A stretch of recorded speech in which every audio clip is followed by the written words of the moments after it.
Just quickly from me, on behalf of Living Edge, I'd like to thank you for joining us at Sydney Contemporary this afternoon. We're thrilled to have partnered with Sydney Contemporary this year to bring the VIP lounge to life and also to be hosting this exciting panel discussion with Habitus Living.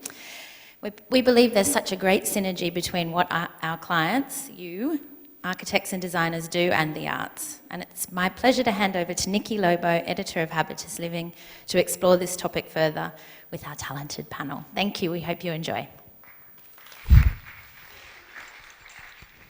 Thank you, Sky. Can I also welcome everyone? Thank you so much for coming. It's great to see you all and great to be here at Sydney Contemporary. I'd like to, before I introduce our panellists, just let you know the format of the event today. We'll be having a casual discussion conversation around the intersection of art, design and architecture. And then we will open it up for some questions about 10-15 minutes at the end there. So if anything comes up for you while we're talking, just keep it in mind. And yeah, hopefully we can get to it right at the end there.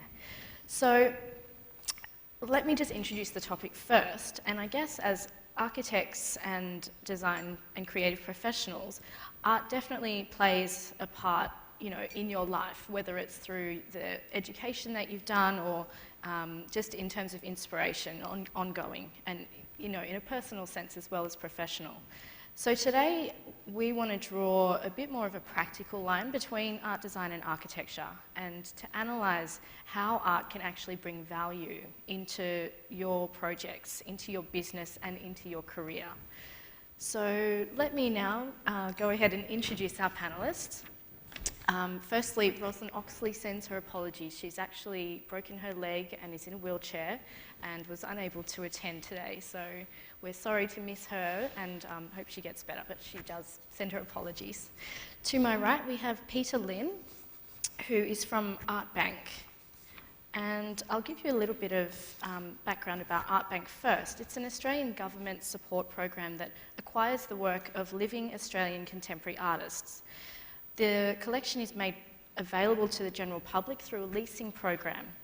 It's a very interesting kind of business, so we'll hear a little bit more about that. And they have a collection of about 10,000 artworks, and 100% of the leasing fees goes back into supporting artists. Artbank has been collecting, curating and promoting the value of Australian art for over 30 years. And Peter joined Artbank in 2006 as an art consultant. He's currently the Assistant Director and Head Art Consultant. Prior to this, Peter worked at the Museum of Contemporary Art Sydney as part of the Touring Exhibitions and Projects team. He has formal qualifications in visual art, design and museum studies and was also the former director of catering company John and Peter. Thanks for coming, Thank Peter.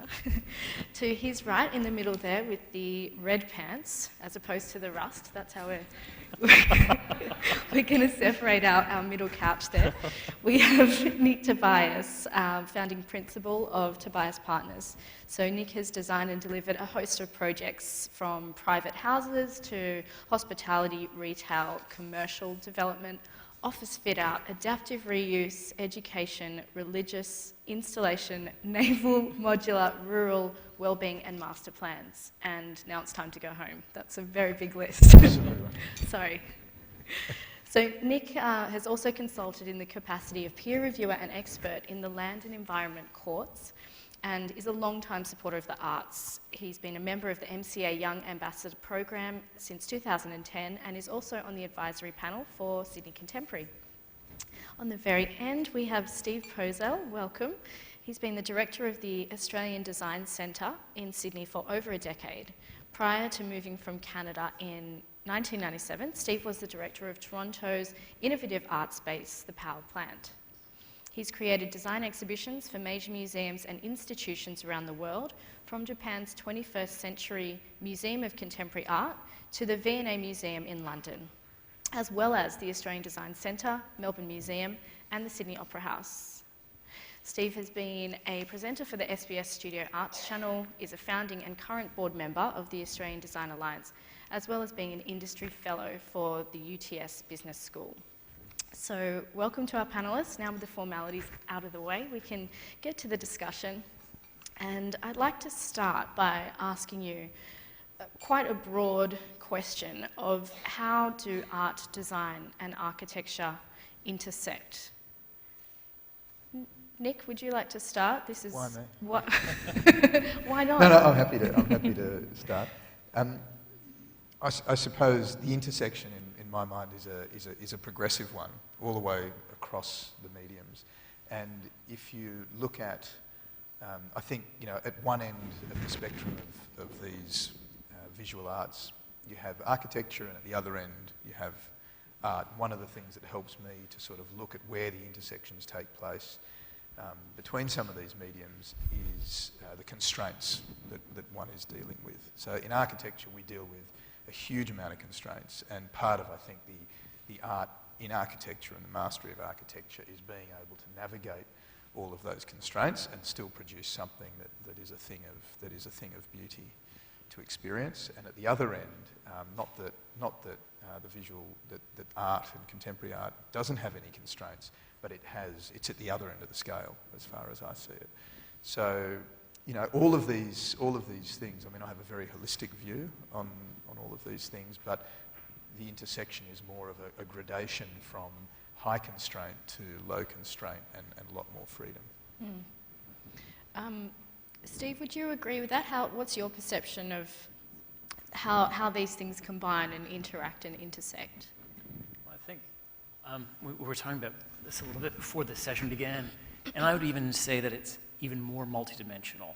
So we talk about the intersection of art and architecture, but actually within and around it are these layers of other sort of art forms that are also interacting. So whether it be fashion, whether it be music and sound, whether it be all these other layers are actually part of a growing appreciation for the range of intersections that are happening. So I think for me, it's much more about, especially with design, it's designing the process around how we can make these areas combine and work most effectively for an audience, for a company, or for a collector. So it's a much, for me, broader and more holistic sort of view of how we bring the intersection together. And Peter, I guess you're, more familiar from the art perspective, but Artbank did just move into new premises as well in kind of the last 12 months. So how do you see these intersecting? Well, just on what the guys have just been talking about, I think art and architecture has areas in common that we don't normally think about, and both disciplines deals with space and the human experience, how we live in the world. More formally to do with exhibitions, which I'm more experienced in. Architecture and the space, the contextual space, really affects how the art is viewed, and vice versa, I think. A lot of the times, the visual language of art and architecture are the extension of each other. So they work in unison or in harmony with each other to complement or to contradict to various degrees. With Artbank, for example, we, as you said, we just moved into a new space where we had a blank canvas to be able to bring the architecture and the art together. We did think about that in a very integrated type of way, where the collection, which is the main focus for us, it's always present in the architecture. So through different spaces of the office, you can always see the mass collection that is ever present, and that's the end product for us. So I think it works on many different levels, and I think people inject the value into that intersection, by how they interact with the space, how they interact with the art. I think the people element is such a critical part of it, in terms of it is the way they're viewing the world. In fact, this is my chance to bring some fashion bit into it, because I know that's the next session, but I love Diane Vreeland's sort of view of the eye has to travel. And actually that's what it's for me about, in terms of the person who's within that space. It's traveling between the architecture, the urban space, the artworks. It's actually part of a much greater whole. And that's the way the eye travels, and the average person sees things. It's not just one thing at a time. They're actually looking at layers at any one time. It's also very interesting, you know, to take the view, if you take any of those critical elements away, you know, you look at a great architectural space, when you take the artwork away or you take the people away, there seems to be such a void or a lack of life. And I think that's often a test for the way these things so critically rely on each other. Yeah, it's such a nice way of looking at things and understanding that relationship as well. Yeah. So, what is the value of placing art into interiors and architecture? Well, I think just carrying on from what we're just talking about, as you know, people injecting that, I think the value really depends on, you know, for me, my experience with our clients is some people just like to have a piece of art on the wall because it's decorative and fills a blank space. But there's a level of engagement with the art that is varied, and some people are so engaged with it, it becomes, you know, part of their life, part of their meditative and thought process. And it's a never-ending resource for them in terms of inspiration and creativity. You know, the Artbank collection is a bit like that in terms of its flexibility and the diversity of it, I think. And I think that's the value that we bring, you know, another point of view into a space.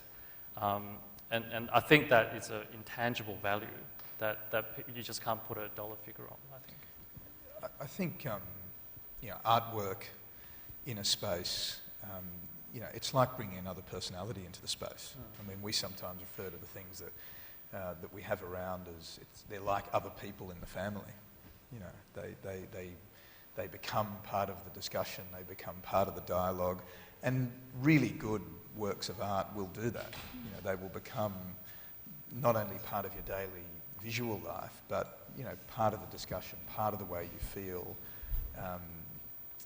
You know, they're a very personal thing. Yeah, so it's kind of, you know, I guess when I started to think about that, I was thinking about monetary and financial value, but there are so many other forms of value that... Yeah, there's no question. If you take a space and you put good art in it, I think you increase the financial value of that space, not just by the value of the art, but there's a, you know, a 1 and 1 is 2 type of factor to it. But I think where the real added value is, and I think we probably all agree on that, is the experiential value and what the dialogue and the engagement contributes to the richness of life.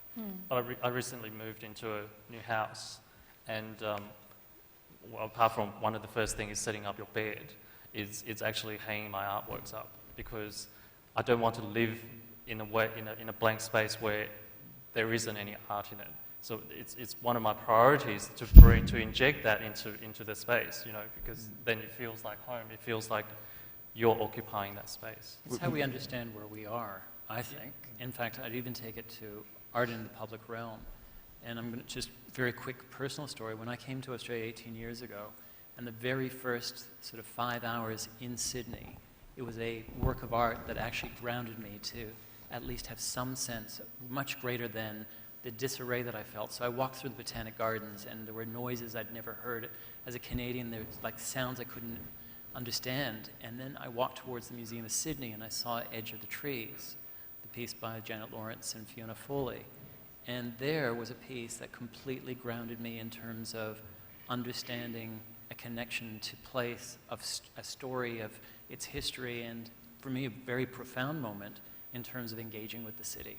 So I think art becomes a really, you know, quite personal, but I think grounding experience. Yeah, it's interesting you brought up the idea of public art, because even in the kind of notes that we shared earlier, you were talking about some of the works down at Barangaroo and how that's going to kind of create connection in terms of that. The Jonathan Jones piece that's being commissioned at Barangaroo is, I mean, I think a really critical piece about how do we tell the story of a place. I think that it gives a whole community, a whole you know, narrative of this place has a connection to a past, to a story that needs to be told. And I think it's really fantastic that that's one of the very first major permanent works being commissioned. is to get Jonathan to speak to those stories.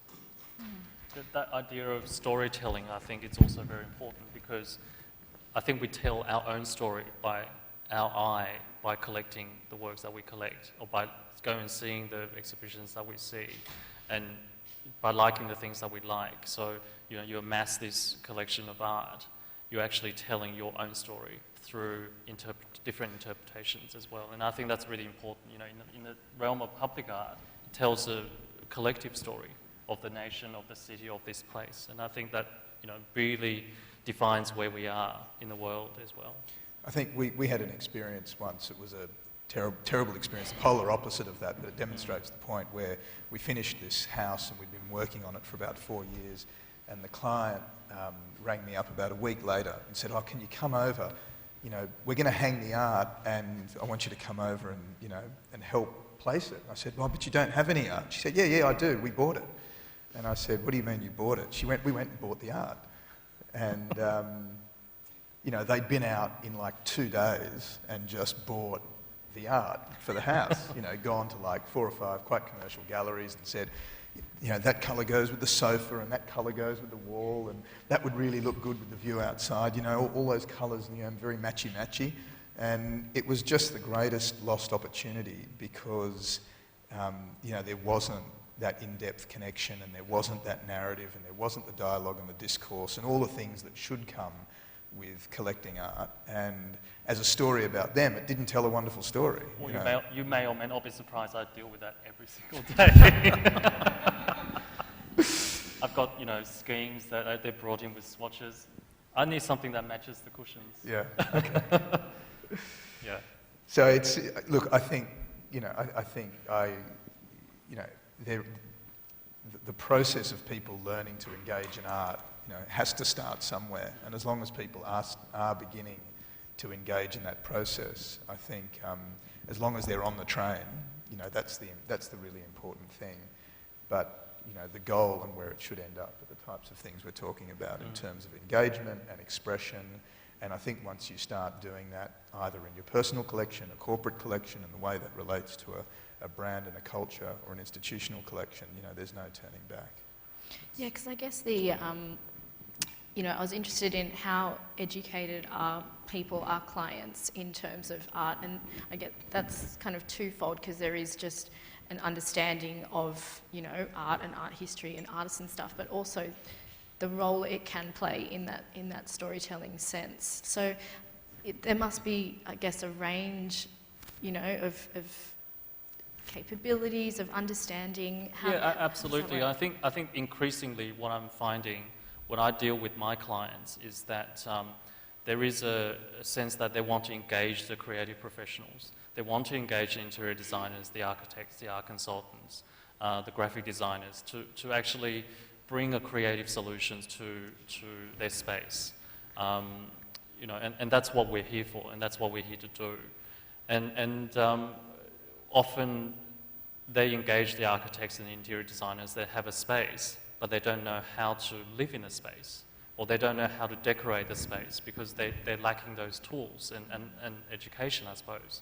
So they will come to us and say, look, we would love to have some art in the house because it feels so bare, but we just don't know how to do it.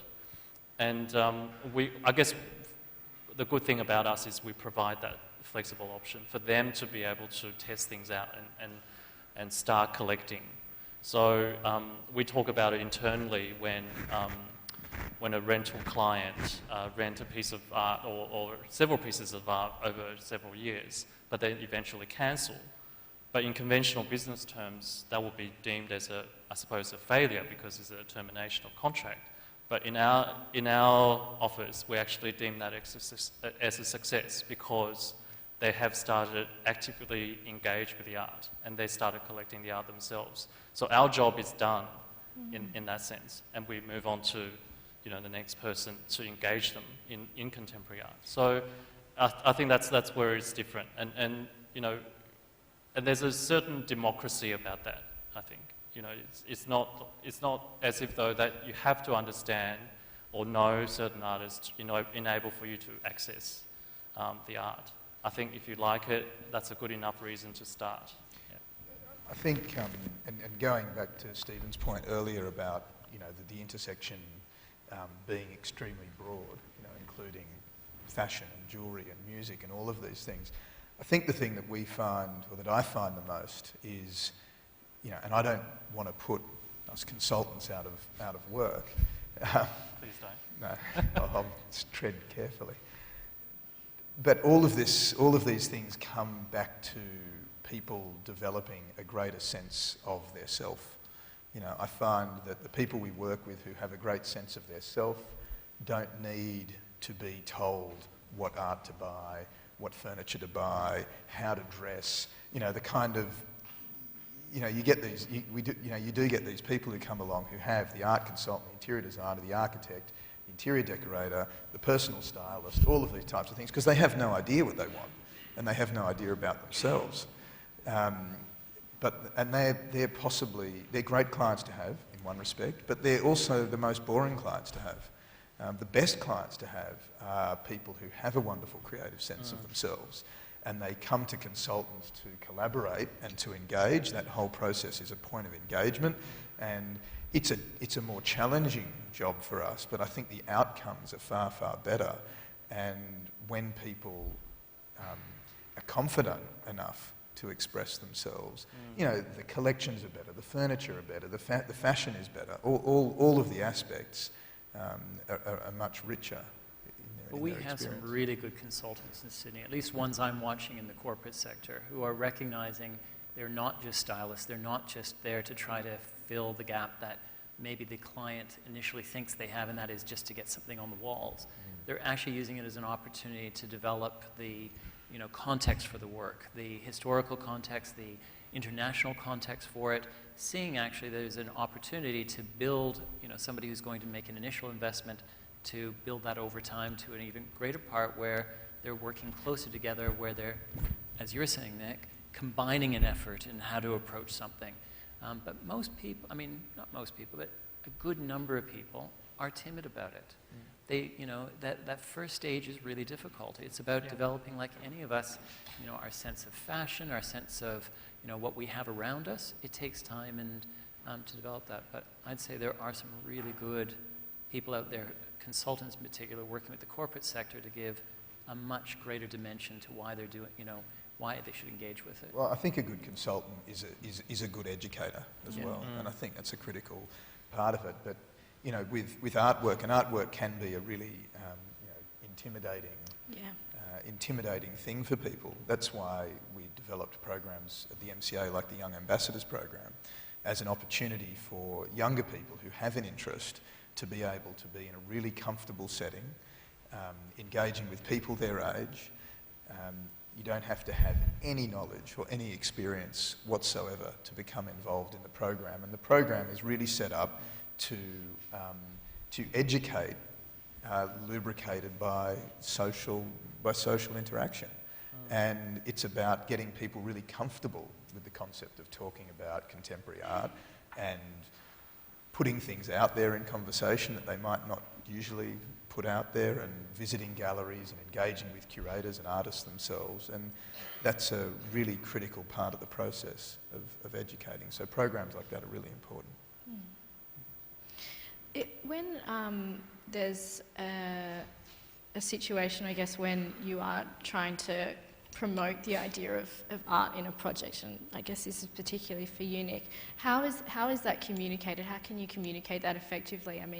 I think you've mentioned before, something as simple as before and after, and kind of a very simple visual explanation of what it can bring. Yeah, look, I'm a contemporary art enthusiast, and I'll try and hijack any situational project to try and get, to create that engagement and to include art in the process. I try and start talking to clients about these things really as early as possible in the project. I think with any project, the timing is everything, and the more holistic the project team can be earlier in the project, the better. So, you need to be talking about the architecture, the interiors, the landscape, the artwork, even the music and the way you're going to dress, and all of those things, fill out the picture they fill out the visual dream of what you're thinking about for a particular space. So getting the contemporary art conversation going as early as possible is critical. And I find that if I learn, a big part of my job is learning your client and understanding, where they're coming from and where they are confident and where they've got anxieties. And so I try and test out fairly early how they're going to react with respect to contemporary art. And some of them, the best thing is to leave it alone. Some of them is to take them to a house with an amazing collection or a corporate collection. Some of them is to introduce them to an excellent advisor.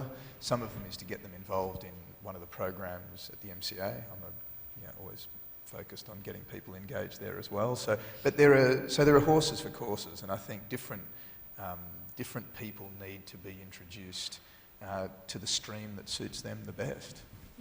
Yeah.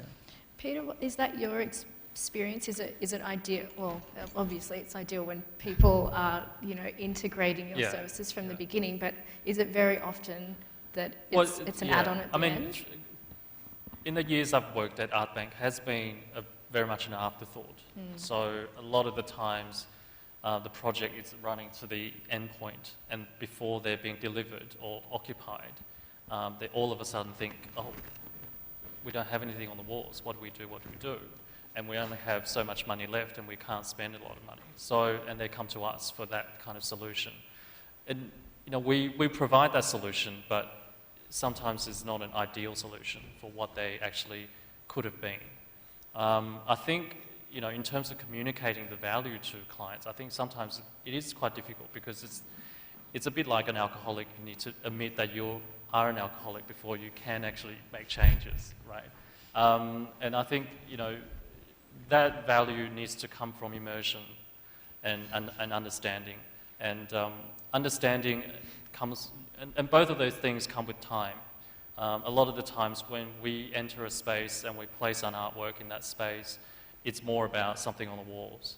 But over the years, as our relationship builds with that particular client and change the works over, you can see the selection of works become more and more, I suppose, brave and more engaging and open-minded in terms of how they see the artworks can work and how it can become a tool for them in terms of their business, in terms of relationships with their clients and their visitors. So I think it builds over time, and for someone who's already resourced in that way, coming into a project obviously it's a far more rewarding type of experience. But I find sometimes I bring them into the collection store where there are thousands of works.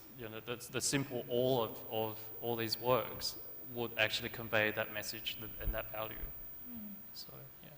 And it's interesting, even when people don't understand necessarily initially what they're looking at. A great example is, the real estate agency Bresic Whitney, who have made an absolute commitment to creating a fabulous corporate collection and doing sort of great architectural fit-outs as well. And they have a particularly young demographic in their office, and that demographic, I would say, when people come to work in that firm, 99% of them would not have a lot of knowledge, a lot of exposure, a lot of immersion in contemporary art. But the work in there it's big, it's challenging, it's engaging, it's a wonderful collection of things. And you get some people, but even when you get one person sitting there saying, what is this weird white thing? I could have done that, or my 3-year-old could have done that. You get that all the time. Yes.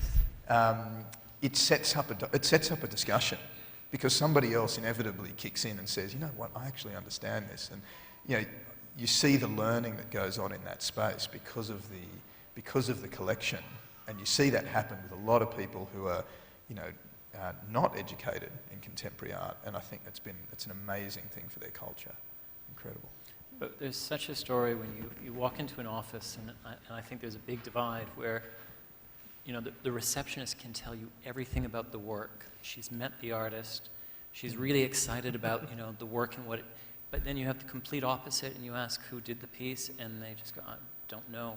And that tells so much about the company itself. I mean, there's a whole organizational culture education piece that absolutely needs to be done. And that's how you tell the difference between somebody who's just putting something on the wall to fill the space and others who see it as as an intricate part of the culture and almost representing the brand. Because the story I recently was at the Lord Mayor's office, and it was around that beautiful new public artwork that's in Hyde Park. And what was lovely is that she could take her mind off the work for a few minutes and engage in a conversation about something she was so proud of.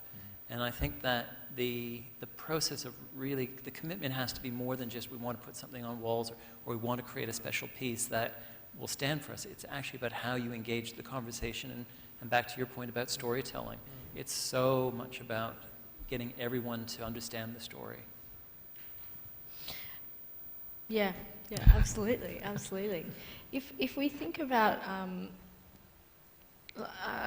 the whole process on quite a practical level, how can art be used within architecture to highlight or direct, work in conjunction with the architecture in terms of visual lines or, directing people to look at a certain thing or, follow through themes and things like that?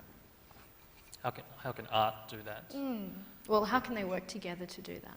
Well, I think architecture, Nick might want to correct me if I'm wrong. No, you go first. But it works with the environments in terms of how, where the sun comes up and how the wind turns and so on and so forth. And I think art in a space can also direct people, in how they want to sit in the space, how they want to view the object, what's the best way to be with the object, for example. We often find that we need to work with the existing architectural space or interior space to highlight certain, corners or spaces that are pretty much, dead zones.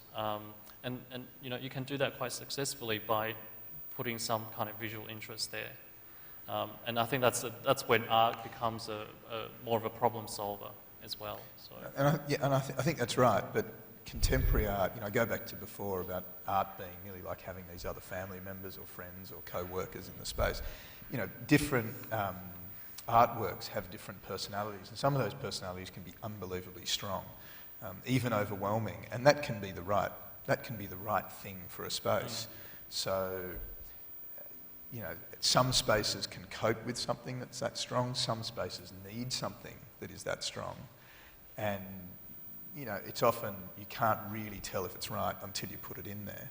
But some spaces some spaces can be pretty drab until you put an amazing artwork in it to engage it. The other thing, of course, that comes into this question is installation work, ephemeral work that is actually part of the architecture beyond just placing a sculpture or a painting or whatever it is. We're seeing more and more, certainly in corporate spaces, but in residential spaces to an extent as well, digital artwork, wall art that is actually, where the art is on the wall, work where the art is the wall. We're working with an artist at the moment on something that's, that is nearly like we've got a masonry building, and he's taken the bricks of that masonry building and created an artwork so that the architecture becomes the artwork and morphs back into the architecture. It's not just objects and things on walls these days, and I think that integration, that heavy integration with the architecture can be a delightful outcome too. And the new hybrid space that's emerging, which I think is coming out of a design approach, where there's a brief to talk about what is necessary within that space, what is the kind of interaction that they want, what is the deliverable they want in terms of whether it be retail or whether it be hospitality or whether it be residential apartments. There's a brief that's being looked at and going, well, maybe we need something that has, these various layers. And I think we're seeing the emergence of, the hybrid practice. And for me, a really clear example of that is Thomas Heatherwick, who, works with artists and architects and urban planners, and every project is looked at in this multidimensional way, and the outcome, the art is actually infused or embedded deeply into the overall solution for what's being approached. And And I think we're seeing more of that, and we're seeing magnificent spaces come about because of that.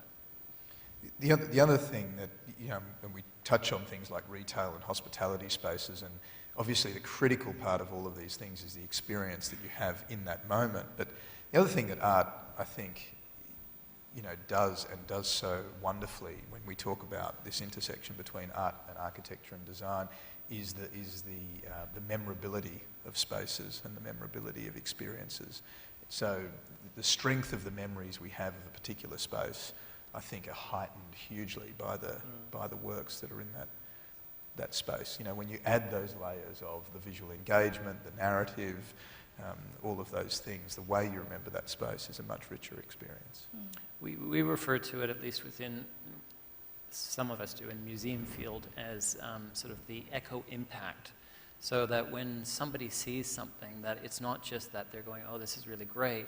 They're actually talking about it the next day. They're talking about it the next week. They find a way for it to, it comes up in their conversation a month later. And I think there are, museums looking at how do you create. You can't have echo impacts on absolutely everything, but creating those really amazing aha moments that become the story, that means it's the way that you go home and you start talking to your friends about that work, but you're talking about the organization, you're talking about the situation you were in, and that experience travels for sometimes years. And that's what I love, when somebody talks with such passion about something that really affected them, and you realize they're not just telling a story about a great work of art, but they're also talking about a great museum and the experience they had. It's interesting to see this type of thing through the portal of children, because we've been a number of times, many times, to the Portrait Gallery in Canberra, which I think is one of Australia's most beautiful institutional buildings. And I love the building. I just love so many aspects of it. But my kids love the big orange sculpture out the front. Yes. And so their sense of memory and connection with that building and that place, if I say to them, oh, you remember the building at the Portrait Gallery, they just, there's not much of a reaction. But if I talk about the big orange blob out the front, they just immediately, they're in that place. They remember running up to it and climbing all over it. So, the connection, the sense of connection is heightened and made so much stronger by the work that's in it. And it kind of allows these experiences to travel over time and space, and Totally. yeah. Okay, I feel like we're talking about all this great stuff, and then I keep asking these really practical questions, like. So my next. Yeah. No, you go. My next one is, I guess, for architects and designers themselves, and how can an awareness of art in, all of the forms that we're talking about, give them a professional edge? How can it, set you apart, and how does it create more of a value for your own career if you're engaged in these kinds of topics and issues and conversations? I think it's recognising what you can do on a very practical level.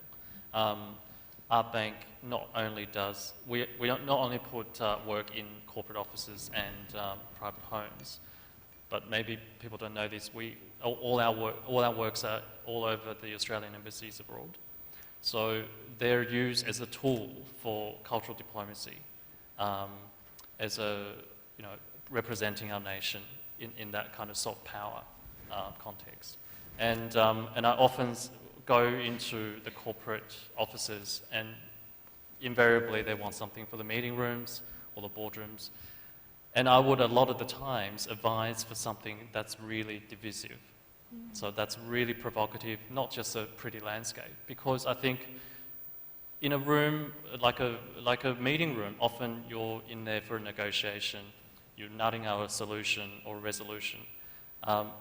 It is good to go in there with something that divides people, because you either hate it or you love it, and that can be your tool to side with whatever you need to do with the person. And that so strategic art. Yeah, exactly. So it creates rapport in however way you want it to move it. So, and that, in a sense, is the value of that. It gives you that, edge in your business, in your core business. That's on a very practical level, obviously. But, I think sometimes the branding, that more subconscious value, it transcends a bit of that business type profit and loss thing, I think. I think, as an architect and a designer, there's, art, I'm clearly a fan of it and think it does good things. But the two aspects that I'll probably touch on is, one is when I think about, creative inspiration and what inspires me and what gets, my creative juices flowing, I always I have a big focus on what I call the big end of the funnel, and then the work that we do at the end of the day is at the very small end of the funnel. It's the little drop of hopefully very pure and perfectly formed, archi juice at the bottom. But the big end of the funnel is about getting as much and as diverse and broad inspiration into the funnel that ultimately informs that end product. So art is a very, very critical one. There's art and there's architecture itself and design and buildings and objects, and there's music and fashion and nature is obviously a huge one that is nearly woven through all of these elements. But I think art has a massive benefit for me personally. When I see wonderful exhibitions, engage with great artwork, living with nice artwork at home, I think what that does for me as a practitioner in terms of my own creative expression is really important. And then obviously I think when I talk to clients and have engagement with clients about architecture and interiors, being able to discuss a broader range of mediums than just architecture and interiors, but to be able to address the whole intersection that we're all talking about here, certainly gives me an edge, and I sort of like to have a chat, so it helps me that added content. But I think clients are very comfortable with that. Nikki, what I find across design, architecture, and art is that although there's so much of the commercial end to it, and we're out there either selling the furniture or we're selling the artwork, I have to believe from all the conversations I've had that there is some element of passion that person has about doing the job that they're doing. Whether they're an artist representative, and yes, they might be doing it and making $1, but they're doing it because they love art.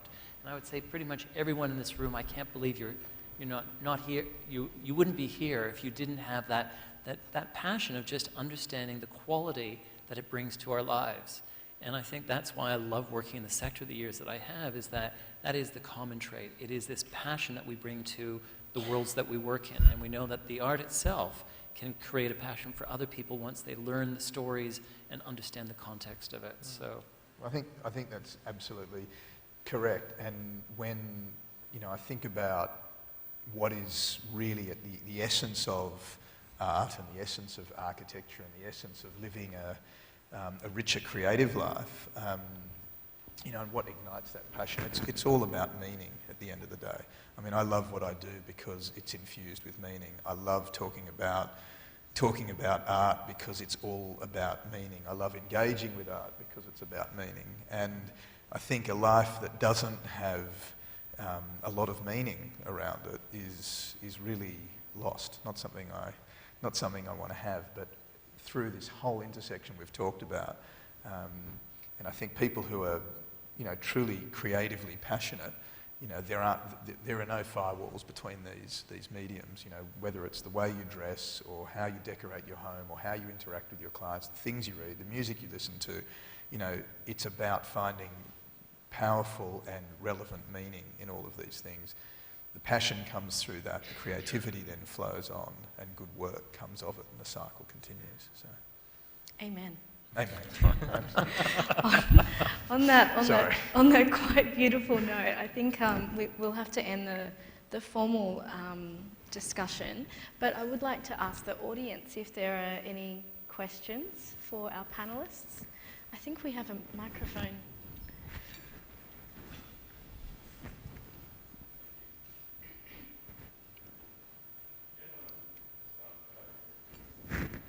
Can you hear me? That's good. Gentlemen, architecture is art, isn't it? I mean, you've got some marvellous examples. We've got Sydney Opera House. We've got the Sydney Harbour Bridge. and Deutsche Bank have created this incredible adventure where you can move between architectural space and connect with contemporary art in such a fabulous way. So where are we heading? Where's the next step for an architectural masterpiece that is actually an art form?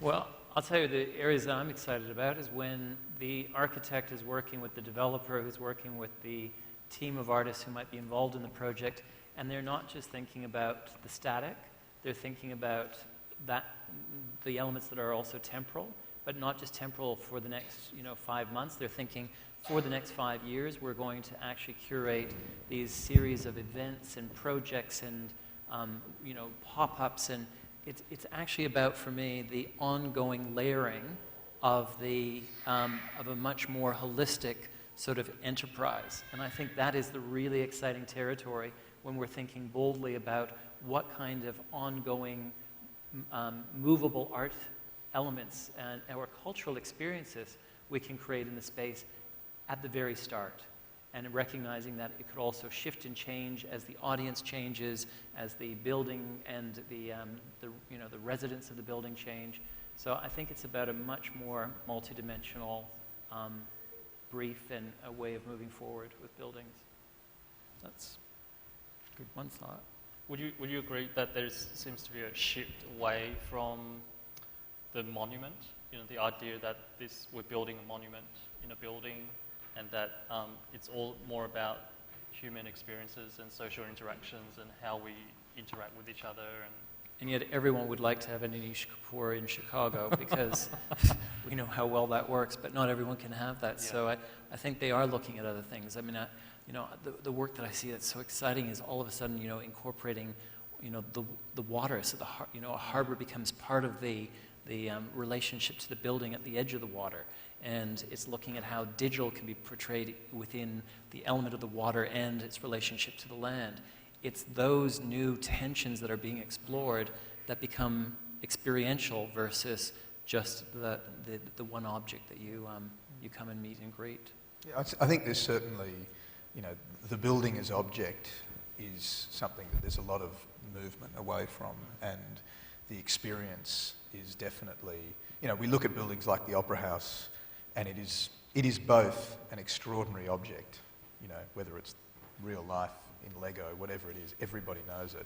It's a beautiful object, it's a beautiful experience, but we can't build opera houses all the time, and so we are looking as architects and space makers at very different ways and innovative ways to place make and create experiences that have that level of quality, hopefully, than just through monuments.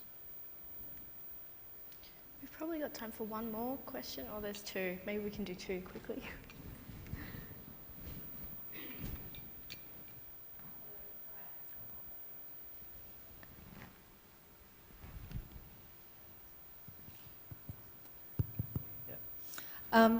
I work with hotel development, and what I'm particularly interested in the hospitality sector, there's a real fear using art. A number of reasons. One is there's a fear because it may alienate a market, and they like to feel safe. Second being obviously affordability, particularly in larger hotels. And I think what's happened is, yes, they're very good at doing lobbies, and they're great at upscale luxury, and we do tend to source internationally when they look at that. But in Australia, it is typically a 4-star market, and there's this, we're just educating them now to use lighting consultants. It's just such a huge step. So when we get to the idea of using art, there is this real concern of, we've left it to the last, we can't afford to do it, and how to incorporate, yet it's such an important part of the experience, particularly in resort architecture and other areas. What's your experience in the hospitality sector? You've brought it up a couple of times just as a topic. Well, I think everybody's got to keep fighting the good fight. There are clients who don't get it yet. There are clients who are on the cusp of getting it. There are clients who get it already. And the more projects that successfully integrate art, from the most temporal to the most to the most static. I think as a design community, we've got to keep trying to push our clients and educate our clients to do that. We've worked with a few clients who have been, where the art is a critical part of the brief, and that's when it's at its best. When you're planning for it from the beginning of a project, and like you say, the token artwork at the end of the project is you do as much as you can, but you can't do that much. Yeah.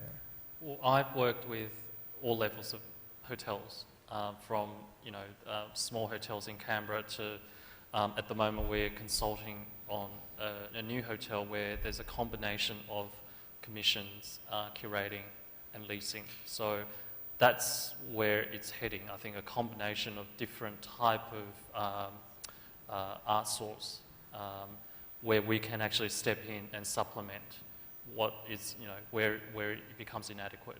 But I think what it boils down to is what kind of experience the hotelier wants to bring to their guests. Do they want just a bed and breakfast, or do they want a more sort of memorable, we were talking about an immersive experience for their guests? And I think that's where you pitch the market, and that's whether art becomes more or less important. We also have a partnership with the Hyatt Regency in Perth, where we actually store part of our collection at their premises, and so we have art all through the common areas of the hotel. And that works well for them as well. It brings a different type of experience for their guests. So I think that's what it boils down to, whether the intentions of the hoteliers, and we can come into any point of that. And if you go back to the point I made earlier about memorability, and the hospitality world, does rely on repeat customers. So memorability is a really important thing. I know that a lot of whether it's the great restaurants or the great hotels that I've stayed in, all around the place, have good and engaging art collections. And it's not a new thing. I mean, it's a very, very old thing. You can trace it back to you can go to the Chelsea Hotel in New York, and, I've stayed in less than satisfactory digs just to go and experience the artwork that's there. We stayed for a night earlier this week in the Olsen Hotel down in Melbourne, which I didn't think would have the impact that it had. But when I walked in and my kids were sitting there in sort of pajamas and robes hanging down, looking like Julian Schnabel with the palettes and painting and canvases. I thought this is an amazing concept, and if I asked them where they'd like to stay if we went to Melbourne again, I know where it would be. So, it comes in all shapes and sizes. But I might quickly take that last question. Great. Hello. I'm just going to kind of piggyback off the two questions we've already had, and a topic that all of you have already covered, which is that often it comes down to convincing the client that, of the importance of art. And I suppose when you're dealing with developers whose mentality is very much dollars and cents, and project managers who are all about buildability, they probably want something nice, but they still need a bit of convincing. So I suppose from all four of you on the stage, what's your top argument for convincing quite logical, practical people of the importance of including art in the buildings?